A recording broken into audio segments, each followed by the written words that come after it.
Okay, good morning, everyone. Welcome to Talks with Tania. I'm Tania Rhode, the founder and director of Workplace Skills Development Partner. We're a consulting organization that specializes in all aspects of skills development. We're dedicated to creating an effective ecosystem within the skills development space, where not only the companies benefit, but all of the other project partners that we bring on board also aim to benefit, including the learners that form an integral part of our projects. I'm quite excited today to talk about learner wellness.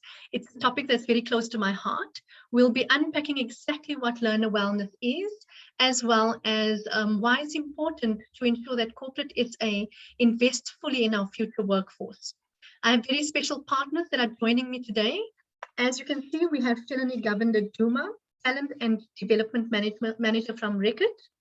Dr. Delan Naidoo, who is our life coach and a registered psychologist from Mindsightful. And we have Danei, Rall, and Djan from Findamentals, who are our financial literacy facilitators. Our session is going to be recorded today. Please, if you can all keep your cameras off and remain muted for the session. If you do have any questions, please post them in the chat. You are welcome if you would like to put your camera on and raise your hand before posing the question. Angelique will be hosting the session, co-hosting the session with me today. She will be managing the questions that may pop up, and I'd really like it to be quite an interactive session. So as we're going through the various discussion points and with our panelists, please feel free to pose your questions. We'll stop during the session to take those questions in and assist with the answers. So as mentioned today, we are going to look at what exactly is learner wellness. And why is it important for companies to look at investing in learner wellness? Last year, we launched a program called our Learner Wellness Program within our company, and we've been successfully implementing it across a number of organizations.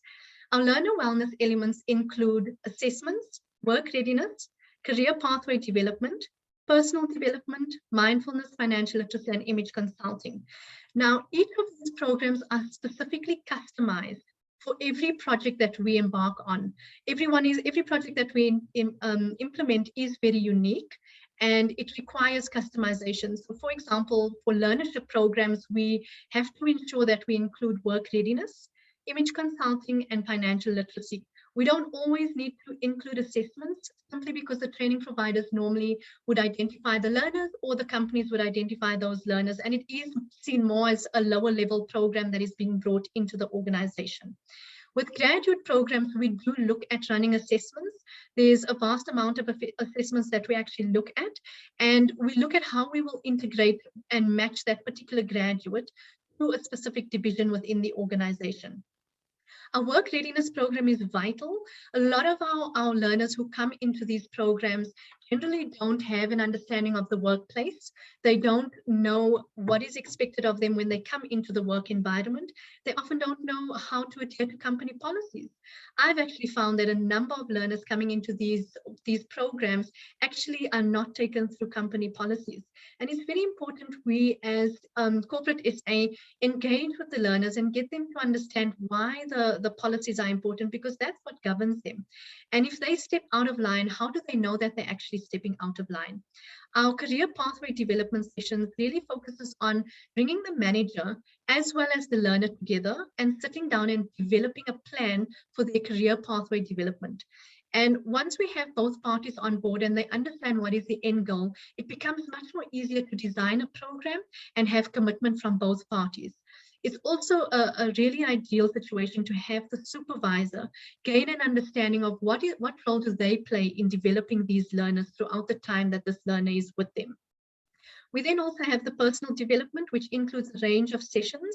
These touch on your emotional intelligence, having courageous conversations within the workplace. So if a learner is experiencing some form of low self-esteem or low confidence, and they actually can't fulfill the role that they've been put into fulfill, then they need to be able to have the courage to speak up to their supervisor or speak up to their team members and engage with them and explain to them what they're struggling working with. If they don't do this, it becomes very difficult for a manager to try and understand where the challenges are. So in personal development, there's a range of elements that we discuss. We also cover business etiquette and effective business communication, as well as presentations and navigating the online world. Because we've all been thrust into remote working, it's much more difficult for delegates that are coming into the work environment who are new to the environment, but now also have to navigate working remotely. We then have mindfulness sessions, and our mindfulness sessions focuses on helping the learner to ground themselves, to understand that there has to be a balance between their emotional state and when they're in the work environment. So we really assist learners in being present in the moment. We do online yoga sessions. We set up in-person yoga sessions. We also have mindfulness classes as well as hikes that we set up where we really take them out and just get them to ground themselves. We then have financial literacy, which is vital to all of our programs. We don't cover the standard financial literacy that you find within other qualifications. We teach real life stuff. So if you look at learners that enter into the workplace for the first time, they will be receiving a stipend for the first time. They will also be have to open up a bank account, and we take them through understanding what are different types of bank accounts, understanding that a credit card might be offered to you and know that this is not actually your money. We take them through understanding their pay slips and what are the benefits that the company is offering them for their time that they are with the organization. We really try to unpack everything in terms of financial literacy and getting them to understand the importance of saving and budgeting their money, because the number one issue that comes up every time on learnership programs and with certain graduate programs is the learner will often say they don't have money to get to the office. And so we assist them in understanding how to budget the stipend that they're receiving so that they ensure they can make it to work every single day. We then also look at image consulting, and with our image consulting, we are unpacking and teaching them how they can spend wisely on buying clothing. Doesn't have to be expensive items of clothing. You can purchase from pep stores, you can purchase from Jam clothing, but we help them to understand how to mix and match certain items of clothing that makes them presentable within the work environment. And we also navigate personal hygiene, which is a challenge that does tend to come up with certain programs. And we really assist them and hold their hand through this process. We found that the learner wellness has really had a major impact on learners' development. And just with them also being committed to the program and finishing their program and obtaining either their qualification at the end or possible employment with the organization. We then look at our ecosystem. So as mentioned earlier in the introduction, we always ensure that we have an ecosystem that is beneficial to all parties. If we look at Reckitt, who is the organization that we have joining us today, Reckitt is a measured entity under the BBBE space. They need to obviously comply with employment equity, with HR, with skills development, and various legislation. We assist them in being able to implement the necessary skills development initiatives that they need to. But by doing so, we are benefiting as a small business because we're assisting them with in terms of consulting. But we then bring on partners who are also SMMEs, such as Findamentals and Mindsightful, who we will engage with later on in the session. And we bring them on board. And if you look at the ecosystem, everyone is benefiting from the project. But the learner has to be center of the program because everything we're doing has to be around the development of this particular learner. We're going to delve into the Reckitt graduate program and understand how Shelleny managed to implement a virtual graduate program during 2021 as well as 2022. Shelleny, just to give some background on Shelleny, she's the Talent and Development Manager at Reckitt South Africa. She has over 19 years of HR experience in sectors including retail, banking, financial services, agriculture, telecommunications, and the FMCG industry. She's a chartered HR professional with the SA Board of People Practices, a member of the Institute of Directors SA, and has a master's degree in HR management. So welcome, Shelleny. You're welcome to put your camera on. And morning, Tania. Morning. Thank you so much for joining us. I know that you are struggling a bit with flu. I'm glad to see that your voice is back. So thank you so much for your commitment and for attending today's session. Well, thank you for having me, and good morning to everybody who's joined the call. Thanks. We collaborated with Reckitt in 2021 to integrate our learner wellness program. And, the sessions that you included in your run side by side with your graduate program was our financial literacy, our life coaching, and our KPI support sessions. So just to understand, Shelleny, in 2020, we were all thrust into a pandemic, into a lockdown that was new to everyone. We all were forced to work remotely and to navigate this strange new environment. Reckitt closed their offices on the 26th of March with all businesses within South Africa. And today, you've not actually returned completely to the office. You are still majority working remotely. Please walk us through this. How did you actually go through the process of advertising, recruiting, selecting, and shortlisting graduates to place on your graduate program? I know you had over thousands of applications that have come in, and you had to shortlist down to 40 and then place 9 graduates. Please walk us through how you did this virtually. Okay, so thanks, Tania. So I think when it comes to the recruitment process, it's quite important to remember that as much as Reckitt was looking for the best graduate talent to bring into our business, this process is also an opportunity for the company to showcase Reckitt, what our purpose is, and why these graduates who were being, courted and looked at by many other companies, why would they want to choose Reckitt as the place to start their careers? And a virtual setting, added a dimension of complexity in how to best connect with and engage the graduate candidates, while also ensuring that we gave them this exceptional candidate experience throughout the recruitment process. So planning for a recruitment process that suddenly had to happen, 100% virtually involved taking a few steps back and understanding our end-to-end global recruiting process and engaging the various stakeholders within Reckitt to understand which elements could already be easily done online and which of those we had to adapt, away from a face-to-face environment into a virtual setting. So advertising, shortlisting, psychometric assessments, as part of our global process, all of those are online. So those were all quick wins. Okay. The challenge came in when we looked at the assessment center and the interviews. And the key there really was collaborating with leaders from across Reckitt South Africa and really preparing them for the change over to a virtual recruitment process. So as much as a graduate who's sitting in front of our leaders is quite nervous to be interviewed and to be assessed, it also was quite scary for our leaders to go out and engage graduates over a screen, because they were used to, being face-to-face, meeting the graduate in person in a room, doing an assessment center live and in person. And now suddenly I'm saying to them, we expect you to come in, engage and showcase our business, but also be able to make a good decision in terms of which of these graduates will make an offer to. So I think what was key here was I did briefing sessions with all of the leaders across the business who would be supporting and involved in the recruitment process, and equip them with toolkits that took the virtual environment into account and would help them to prepare for the assessment center and for the upcoming interviews.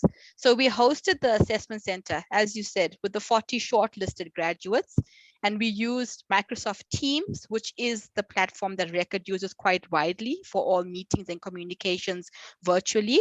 And we actually had 40 graduates as well as 50 leaders from across the South Africa business in the call for the one-day assessment center. And we also had the presence of our executive leadership team. I remember that day. Yeah, you were there with us. Yeah, observing. So it was. I think there was close to 90 people in that session, and but you guys ran it so effectively. You had breakaway rooms where the grads could actually separate and discuss how they can present a particular project, or present to the panel of managers that they needed to engage with. So it was quite a massive event, but very successful. Yeah, I think you'll recall we had a hiccup with technology quite early when we first attempted the breakout room. This was before Teams actually opened up the very, nicely working breakout functionality. So we had to do it manually, and the plan A didn't work, and we swiftly moved to plan B. Unfortunately, I had, some alumni grads and our IT team in the background helping to support the switch over. And I think, it worked quite well in terms of splitting the managers from across Reckitt as well as the 40 grads into those breakout areas, so that we could still have observed via camera assessment preparations and presentations that could be scored by the leaders that were, required to actually be part of this process and to identify the grads we make offer to. I think as part of showcasing Reckitt to the graduates and, enticing them to want to start their careers with us, we designed the assessment exercises in a way that built on our values. And we also had a commercial business case that used our flagship brands, Dettol and Nurofen. So I think that really, brought the purpose and the sense of who Reckitt is quite strongly, even though we were doing it over a screen, and it helped to integrate the graduates and entice them to want to join Reckitt. Interviews, again, we use MS Teams, and offers were extended online via our recruitment process. So I think looking back on it, the biggest challenge to a virtual setup was the assessment center and interview process, but the success levers were preparing our leaders as well as communicating with the grads quite upfront in terms of what to expect on the day, as well as having, plan B and plan C for when technology would decide to have a hiccup or two. But I think overall it went very well, and we were able to come down to the final 9 that joined our graduate program. Awesome. And I think the one key thing that you mentioned there is preparing them before the session, whether you're a manager or a graduate that is entering into this new space.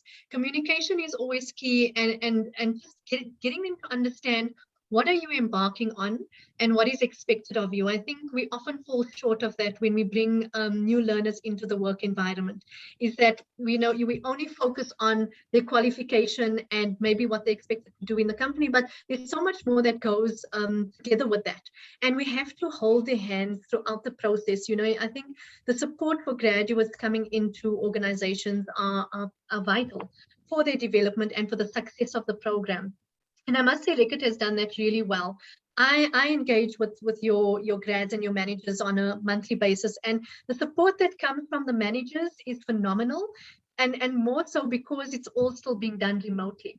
Now, I want to understand, how did you create the hype and keep the engagement throughout the graduate program? So I know you had a 6-week induction, which was also a virtual induction for the graduates, but how did you keep them engaged through the process and through the entire year?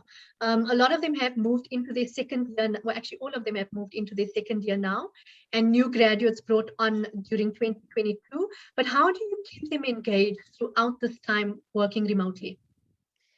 Yeah, so again, as you rightfully said, that creating engagement, excitement, and a bit of hype is a particular challenge within this fully virtual format. And to ensure that we did have the right level of engagement, excitement about being part of the business, I think firstly, during our 6 weeks induction, we put in certain elements that were geared towards creating engagement and making sure that graduates coming in receive a very warm welcome into the business. So a couple of things that we did was, yes, we couldn't see the grad face to face, but we ensured that each graduate received welcome hampers to the business that was delivered to them via courier.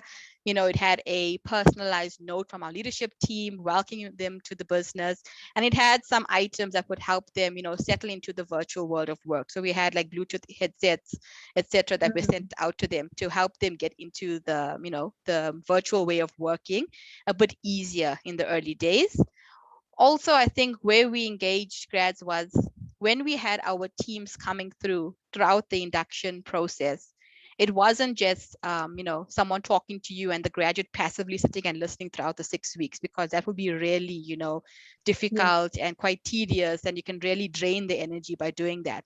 What we built in, and here we really had to rely on the energy and creativity of our teams from within Reckitt that were working with the grads. We built in what we call mini assignments, so that when a team engaged the grads and told them this is what our business does and what we do on the day-to-day and how it affects our bottom line, the grads were then given a mini assignment to work on something and present it back. So for example, when our e-commerce and digital marketing team worked with the grads, the mini assignment they gave them was, can you do a digital advert for Dettol to go on to Takealot?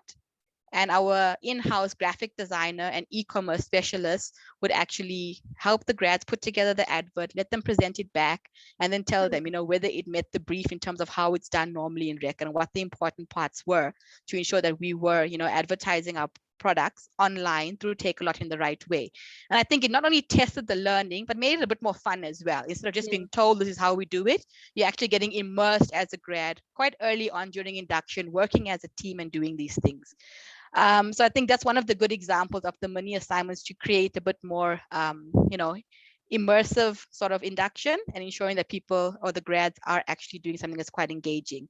Another element that helped to ramp up the engagement levels was from the beginning, we started off with ensuring we had coaching circles for our grads, and we contacted also a young talent career coach. And she was brought in so that on a weekly basis, during that first 6 weeks induction, she would work with the grads in these coaching circles on important topics that would help them be immersed into the world of Reckitt, but also be engaged in a way that will enable them to also settle in as a new employee in a corporate setting, but also take their journeys forward. So the coaching circles were quite effective, although it was done virtually. And we had topics like how to jumpstart your career, how to work on your personal branding, how to have effective communication and manage crucial conversations as you go into the world of Reckitt. How do you own your growth and future-proof yourself? And I think the purpose of these coaching circles really was to support the grads on the transition from university students into their first corporate jobs. And it also created the safe and, again, engaging environment where they could speak with and learn from each other. And they had an expert coach at their disposal to guide the conversation and give them, that coaching and mentoring that they needed as young professionals. But it also helped them to start gelling together as a network. And you see our grads, 2021, 2022, the group of grads that we have are a very strong knit unit, because they very early on started working on team projects, started going into coaching circles. It amped up the engagement while they were all sitting in their various homes, across the country, but it still allowed us to engage them quite well. And I think the final element I'll touch on under engagement is we sent out the challenge to our business that, yes, the graduate program is a flagship program, but the challenge we put to each of our commercial functions, and where we leverage off the natural competitiveness of Reckitt people, is we said to them, on a Friday, we're going to call it Functional Fridays, with the emphasis being on the fun element.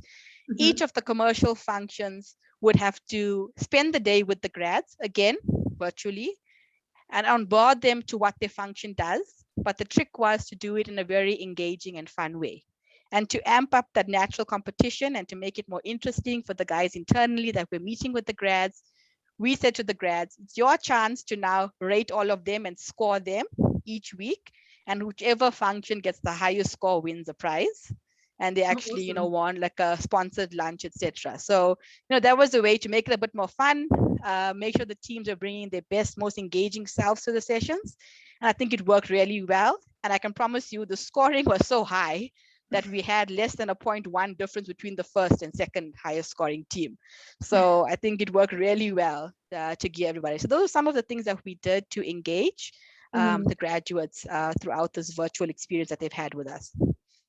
I think, and thank you for that. It's really, I see the difference, because when I engage with the managers and the graduates on a monthly basis, I can see the cohesive and environment and the support that the managers have with that they provide to the graduates, and how comfortable the graduates are in obtaining support and asking for support, whether it's from the manager or from the team members. And I also just would like to note that, with the graduate intake of 9 graduates last year, all 9 has now gone permanent. 100%. All 9 have gone permanent. And I think it's one of the success measures that we have for the program. And it's showing us that this holistic support for the whole graduate is yielding the results we're looking for. So within 5 months, the first graduate was made permanent, which is, a very quick turnaround. And yes, like you said, in less than the 2 years, we've placed all 9 permanently. And we've actually started placing from our second year grads. So the ones that started with us this year, we're starting to look at permanent roles for them as well. So you can see this program is really yielding the results, and it is gearing us towards our ultimate purpose of fast tracking careers and converting graduate talent into leadership roles within 3 to 5 years.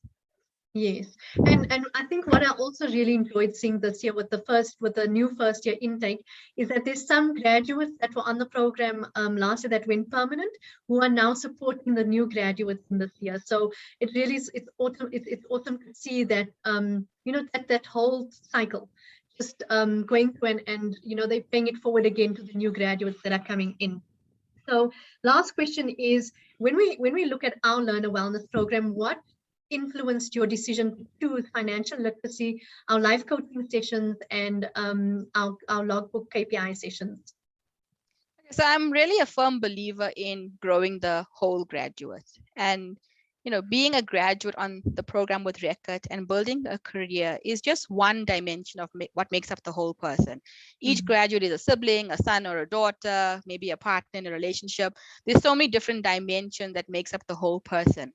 And if you look at grads, and you touched on it with learners as well, coming into our program, many, if not all of our graduates are earning their first salary and seeing a pay slip for the first time. Some are the first generation university graduates who are now also suddenly the breadwinners in their homes. So the whole graduate is this amazing layered individual. And through this program, the aim really was to support and develop each graduate holistically during the program. And that led to the selection of the elements that we partnered with WSDP on. So firstly, graduates in South Africa are not exposed to corporates during their tertiary studies. So while they're at university, you don't see them going into corporate businesses and getting that internship and exposure unless they do so in their private capacity. So there's quite a large gap or transition that they have to go through and that they experience when they go from being university students to being appointed into a graduate program and starting their first jobs in a corporate setting. And again, as I mentioned, Reckitt's graduate program is designed to fast track the careers of this young talent so that we can move them into leadership roles within 3 to 5 years. So this accelerated career path means that expectations are high for graduates post the induction period. We're looking very closely at their performance and behaviors throughout the program in order to make decisions on when to place them in permanent roles. So given this, whole graduate view, the demands of the program that we have in order to fast track their careers, these elements were carefully selected. So the KPI support sessions were very important for ensuring that all graduates had a consistent experience and clear understanding of performance and behavioral expectations during the course of the program. Also, these sessions ensure that graduates were given the right type and level of exposure and meaningful work on the day-to-day that would develop and grow them to move into permanent roles. And we've seen all 9 from 2021 have moved into permanent roles already, and to be set up to take on that accelerated career path towards being a leader in Reckitt. Now, we achieve these great success indicators through the monthly meetings supported by a project manager from WSDP, where the line manager and graduates would meet, sign off on KPIs, deliverables, and what exposure and learning took place for the month prior. If you look at financial literacy, I think it's really important because, again, these graduates are receiving their first salary, looking at a pay slip for the first time, and coming into a Reckitt on the grad program. It's a salary plus benefits, including pension and medical aids. So it's really important for them to understand, what does this pay slip mean? And, I always have this quick story with a previous employer that had a massive large-scale graduate program that took on more than 100 grads a year. And I think I told you this, Tania, in the 1 year when the grads came in, one day I was walking through the employee parking lot and there was a whole bunch of brand new BMWs and Audis parked there. And so we had the conversation around, who are all these people that are buying these things? And then the graduate manager says, actually, all our grads have bought those cars. Right. And, that was like the success measure to say to their families, I've gone to university, I've got a degree, and look at me now, I'm driving a BMW. But the sad reality was because there wasn't this financial literacy component in the program, a year later, most, if not all of those vehicles had to be returned to the financial, institutions that were backing them, and that gave them these very, high cost finances to actually that they had to pay back. So that stuck with me, and I made it, a big decision, and it's something that I kept close to heart, that when we're bringing in graduates, we have to equip them from day one with financial literacy and knowledge. We have to help them to make sound financial decisions and to make sure that they are building their personal wealth and that they can go on as time goes on and they build their careers to build the intergenerational wealth. That's where the power is. So I think that's what informed the financial literacy part of it. And I wish it was things that I was exposed to when I first started my career. It makes a huge difference knowing these things. And then finally, in terms of the wellness component and the brilliant work that was done by Dr. Del with our grads, once they go through the 6 weeks induction, the expectation in terms of KPIs and deliverables at Reckitt is quite high, and the pressure is quite, serious in terms of meeting expectation for our grads. Additionally, there's lots of life transitions happening. A number of our grads relocated to Gauteng for the opportunity. So for the first time, they were living on their own, away from family support, in a new environment, compounded by the fact that you're under lockdown conditions. So you're stuck in a new place, indoors by yourself a lot of the time. And, all of these sort of life pressures, if I can call it like that, does impact on the graduate's ability to also take on the opportunity and make the most of the graduate program. And that's why I felt that the life coaching element with Dr. Del was a key component to help them transition through these massive life transitions and to help our grads to create these lifelong habits that will enable them to navigate their careers, manage their personal levels of stress, and to be set up for success going forward. So those are some of the reasons why we chose these elements. And again, the success measures are there and it's clearly working for our grads. Thanks, Shelleny. Thank you so much for that insightful discussion and just explaining how you managed to do that virtually. We're going to move over now to Findamentals, who are our partners in terms of financial literacy. Danei and Elijah, just to give you a background on them, both of them are industrial engineers. They honor students in industrial engineering. Elijah is an entrepreneur, ecosystem analyst at Fed Group. He's also an avid investor, passionate about financial literacy, and he even started his own investment club when he was still at university to get friends to invest in unit trusts. Danei, on the other hand, she's an engineering consultant and has a lot of software development experience. Very passionate about improving the socioeconomic outlook within the country and empowering vulnerable majority of South Africa. So welcome, Danei and Elijah. I would like to just, before you come on, I just want to show the topics that you normally take our learners through, which are the pay slips and understanding the benefit statement, budgeting and tracking expenses, and staying safe. So also understanding that what your credit record is and how that works. Family tax, and known as black tax, and how that impacts our learners. In the importance of investing and retirement, personal tax, buying versus renting, and wills and insurance. So those are just some of the topics that we actually cover within the financial literacy sessions. So thank you so much. And again, Danei, thank you also for joining. I know that you're also down with the flu, and I appreciate the commitment. So welcome to the session. Okay. Now, you guys have built your own business, Findamentals, basically around upskilling individuals, whether they're in the work environment or the youth that are entering into the work environment. Please give me some background on what motivated you to start the business, and also just unpack what is FinLit, FinPower, and FinTeam.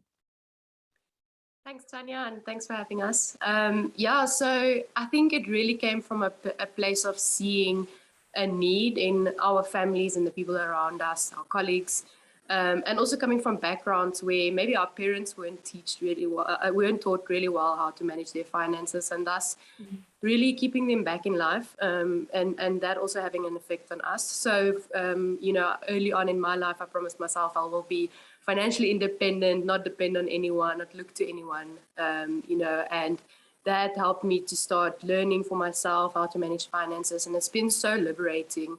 And that essentially is what we're trying to pay forward, is that, just letting go of that stress that comes with financial, just making decisions about finances and preparing people for a better future. We always say, we're trying to build generational wealth, and we're trying to not let debt destroy people. That's really where it all started, between our families, ourselves, and our colleagues asking for loans during COVID time. We realized there's really a need. Yes. So you mentioned our different products. So we're trying to really build something for every type of age group out there, and people with different backgrounds, etc. So we do have FinPower, which was the first product that we developed. That's for blue-collar employees. It's an in-person workshop. Then we also did that, turned it into FinPower V, what we call, so it's the virtual version, and then also translated that for a bit more higher education individual, and that's essentially what we do with the learners and the graduates mostly, with some special topics that, like you discussed now. And then we have FinLit, which is an online course specifically for university students and graduates. They're used to digital and self-guided learning, and so there's an online course for them.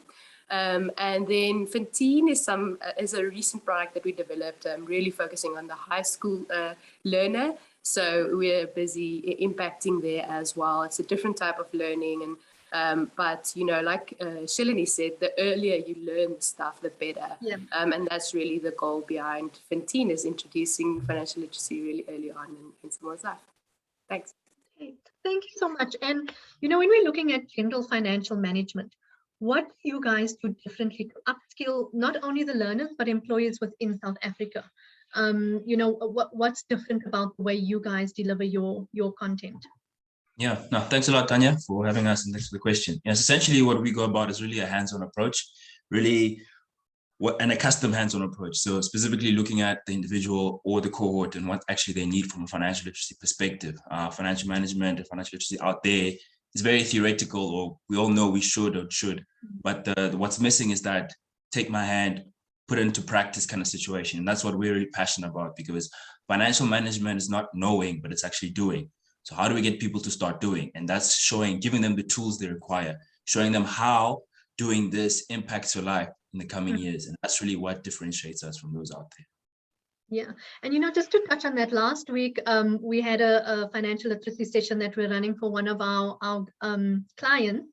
And what was so interesting was that last month, you guys touched on getting them to understand how to capture all of the expenses and start looking at what are they spending their money on and doing a budget. And last week's session was so interesting because you then spoke about saving. And one of the learners actually mentioned that, when they sat down and they actually started unpacking what are they spending their money on, one of them said that they actually couldn't figure out where was the money going. They could see they withdrew money, but they couldn't remember what they spent that money on. And another learner said that, they realized that they was buying food every single day. And when they added up the amount that they actually spent on a month on food, it shocked them. And so now they've actually started taking a different approach. And these are young learners on a learnership. And they've taken a different approach now in actually going out and buying food such as bread, peanut butter, make sandwiches throughout the week instead of purchasing food every day. And this is the impact that we really want to start seeing in terms of an understanding of financial literacy.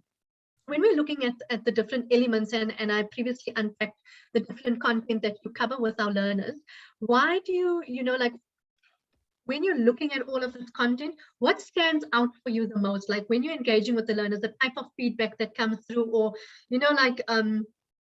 just comments that come through from the learners when you're taking them through this? Because for me, it's like a light bulb moment that they often have.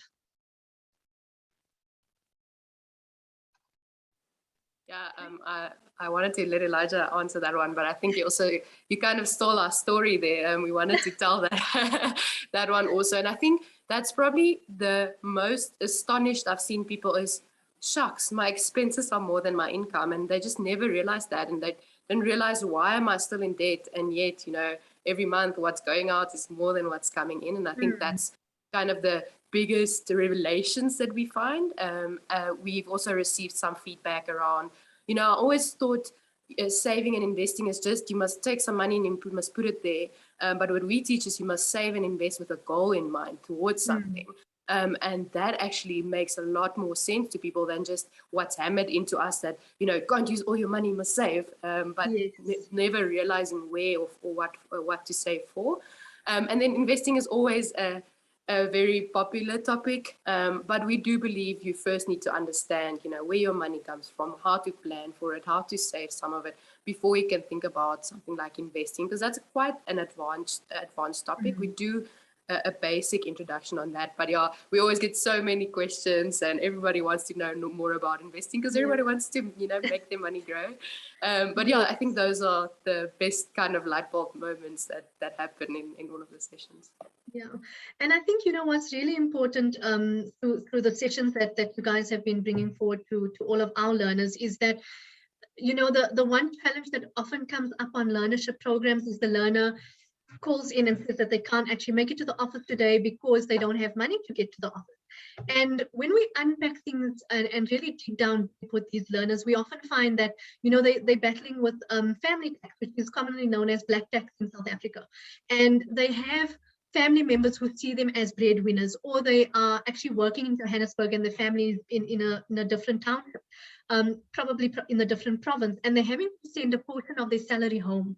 And for me, you know, what has been really enlightening and really inspiring is just getting these learners to understand and to have those courageous conversations again with their family members, because if they don't show their family members that this is our budget and we can only send this amount home to you, because if we don't make it to work on a specific day and we call in sick, or we indicate we don't have money to get to the office, then that impacts our opportunity of obtaining permanent employment at the end of the program, or even being pulled off the program. And I see that comes up quite a lot as well. Yeah. So thank you so much. And yeah, we will continue to push, and every single program, whether it is on a learnership, on a graduate program, internship, we always bring financial literacy in, because it's content that people don't realize, even people that are permanent employees within organizations. Like, I've learned something from your sessions as well, you know, just in terms of, you know, I stopped being so good with double clicking my expenses and they're not understanding why is my investments decreasing. So it's really the content and the impact that you're having on learners it's really invaluable. So thank you. Yeah. Thanks a lot, Tania.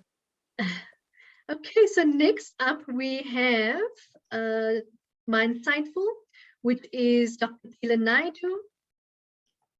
And just to give you some background information, he is a registered psychologist and life coach. He is currently registered with the HPCSA.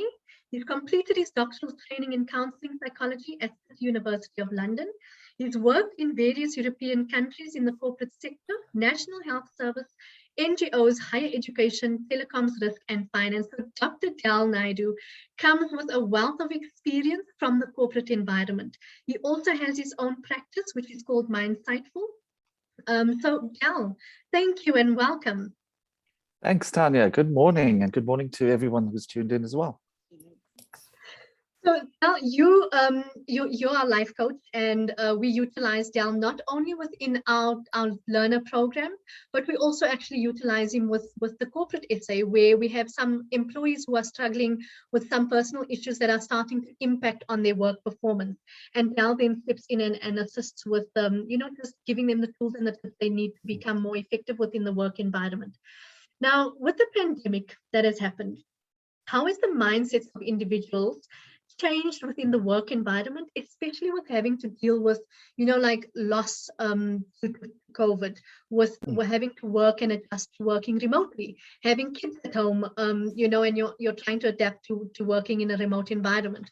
What are the mindsets that you've seen? How have they changed?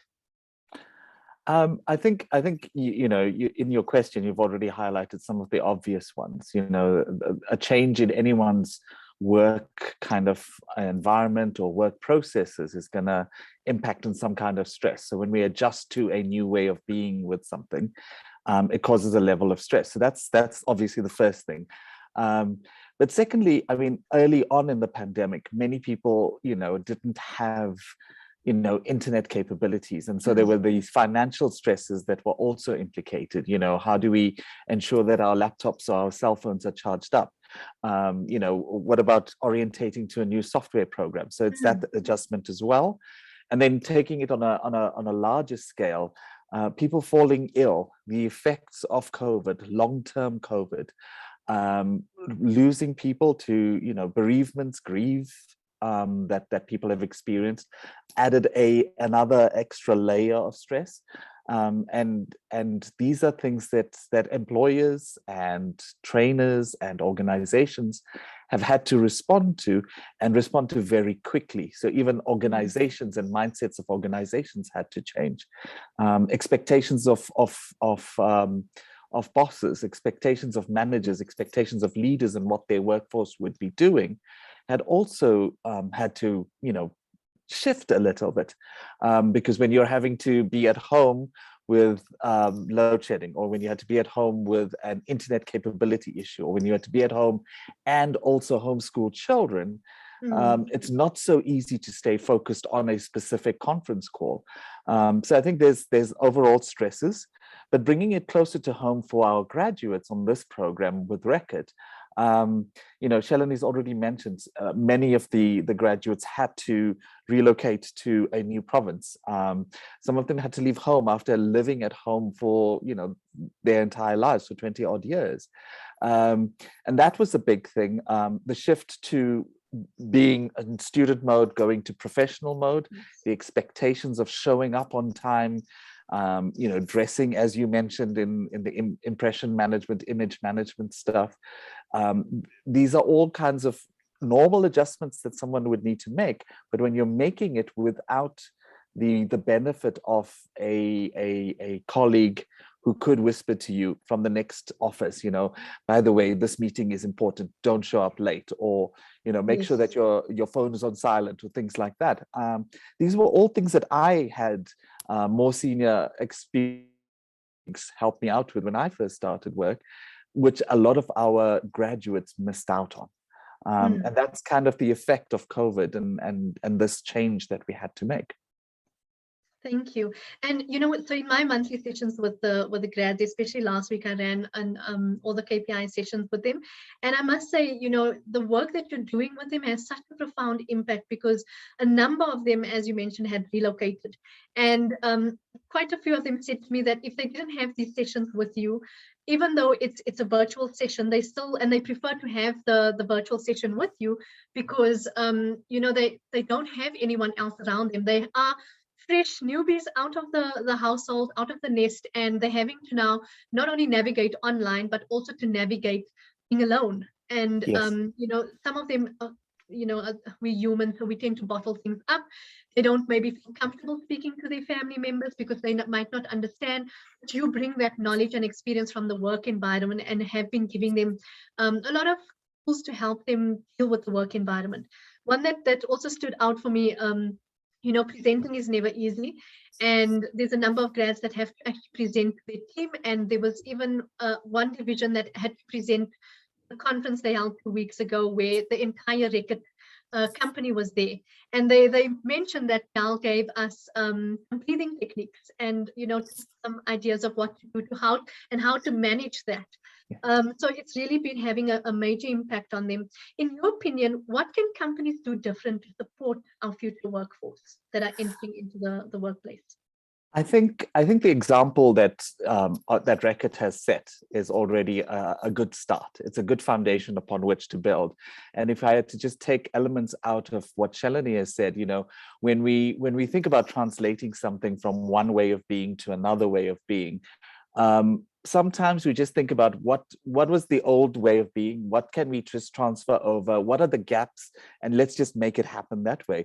But what Shelleny talked about was reimagining the ways that this needed to be done, looking at basic principles of what are we trying to achieve, how was it delivered before, and if we had to reimagine it in this virtual world, not just doing it in a way that is now the old way, just virtual, but reimagining it. And talking about the coaching circle, talking about the groups with managers, I don't think those things would have been done in the old way of doing things. So this was a reimagination. So I think that's the first way. I think what I have found is that in my discussions with the grads, they are aware that there is a wellness program, and most corporates sign up to wellness programs. It is the best practice that corporates should be subscribing to. But often, and this is not the case here, but often in corporate South Africa and corporates around the world, we find that it is a tick boxing exercise. We tick the box, we let people know we have it there, we pay for it if it's there, but we don't really drive it. Yeah. And I think, the corporate world showing that leaders have also had vulnerabilities, have also had family stresses, have also had, relocations, adjustment, changes, and that the leaders themselves would possibly go for a session or two with someone just to find themselves, just to adjust and transition into this new way of being. I think that would set an example. But we must also understand that when you're a leader in an organization, the admission of vulnerability is also a difficulty. It's a challenge, right? You don't want to admit that. So I think we've got to be able to find a balance, and we've got to be able to say that, if as a leader, we also experience difficulties. And when we experience difficulties, this is what we do. Yes, we show up on time. Yes, we do our reports. Yes, we also put in the extra effort. But when things are not going well, we also know that we must step back for an hour a week. We must give ourselves that space, and we must be able to build our resilience for other challenges. Yeah, I think that's very important, and as leaders and business owners, we often don't say that to our staff members. Yes. I, for example, I was knocked down with COVID last year. I had to depend on my team. So, and then end of the year, due to long COVID issues, also experienced vertigo out of nowhere and had to depend on my team. And so what I've also done now is to change my mind shift and to speak openly about the challenges that I'm experiencing. And because if my team understands what I'm going through, then we create a better work environment. We've also implemented a wellness Friday. So every every third Friday of the month, my staff get off, and that is really for them to check in personally. How are they doing emotionally on a personal level, work-wise? And the next week we actually engage and find out, what did you actually reflect on, and we often find that when we're discussing it with each other, we're helping each other through certain challenges. And I think I have started seeing a shift. And if you look on LinkedIn, there's a lot more people coming forward and saying, that this is what I'm dealing with. And yes, I am a leader, but I'm also human at the end of the day. And I think that's really why the Reckitt program, partly why it's also so successful, is because each of the graduates have an individual coaching session with you on a monthly basis. It's a 45 to an hour session with you, where they get to just load off on you. But what we've said to them from the very beginning is that the sessions with Dr. Naidoo are not to be work related. It's for your personal development. It's for issues you're dealing with in your personal capacity. And it's really made a huge difference. So thank you, Delan. Thank you. Thanks for the opportunity. It's really good to be part of their development like this. Yes, thank you so much. From our audience, thank you for joining us. Please, we've not had any questions, but if there are any questions, you're welcome to pose them now.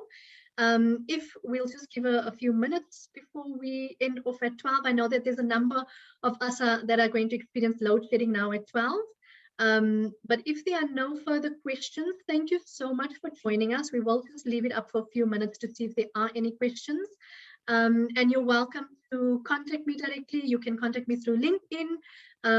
And we'll also be sharing the recording on our social media platforms. We'll also share it directly with those that have attended. Thank you so much. We'll give it a couple of moments to see if there are questions. Enjoy the rest of your day and week. Thank you, Emily.